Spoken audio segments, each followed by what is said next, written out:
BCB এ বিষয়ে হয়তো একটা বক্তব্য দিয়েছে এবং রাষ্ট্রের জায়গা থেকে রাষ্ট্র প্রত্যেক নাগরিককেই নিরাপত্তা দিতে বাধ্য এবং সেটা আমরা তো অবশ্যই করব। এখানে সাকিব সাকিব আল হাসানের পরিচয় দুইটা, এটা আমাদের মনে রাখতে হবে। খেলোয়াড় হিসেবে একটা পরিচয়, আরেকটা হচ্ছে ওনার রাজনৈতিক পরিচয়। উনি আওয়ামী লীগের প্যানেল থেকে একজন এমপি ইলেকশন করেছিলেন। তো মানুষের মধ্যে তো এই দুইটা নিয়েই মিশ্র প্রতিক্রিয়া আছে। এখন খেলোয়াড় হিসেবে আমাদের একজন খেলোয়াড়কে যতটুকু নিরাপত্তা আমাদের দেওয়ার দায়িত্ব সেটা অবশ্যই আমরা দিব।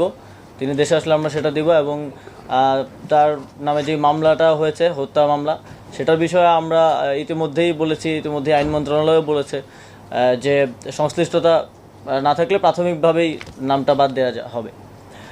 কিন্তু ওনার রাজনৈতিক পরিচয়ের কারণে জনগণের মধ্যে যদি ক্ষোভ থাকে, তাহলে মনে করেন আমার নিরাপত্তার জন্য কয়জন, 5জন পুলিশ কনস্টেবল থাকে আর একজন গানম্যান থাকে। আমার উপরে যদি দেশের 16 কোটি জনগণের লেটসে 10 কোটি জনগণের যদি ক্ষোভ থাকে, তাহলে এই 5-6 জন আমাকে কী নিরাপত্তা দিবে? আমারও তো সেক্ষেত্রে নিরাপত্তার সুযোগ নেই। তো সেক্ষেত্রে জনগণের যদি কোথাও ক্ষোভ থাকে, সেটাকে তো আমাকেই রিডিউস করতে হবে আমার কথা দিয়ে। তো আমার মনে হয় যে ওনাকে ওনার জায়গাটা পরিষ্কার করা প্রয়োজন। রাজনৈতিক জায়গা থেকে ওনার যে রাজনৈতিক অবস্থান সেটা নিয়েও কথা বলা প্রয়োজন। অলরেডি মাশরাফি বিন মুর্তজা বোধহয় কথা বলেছেন সেই বিষয়টি নিয়ে।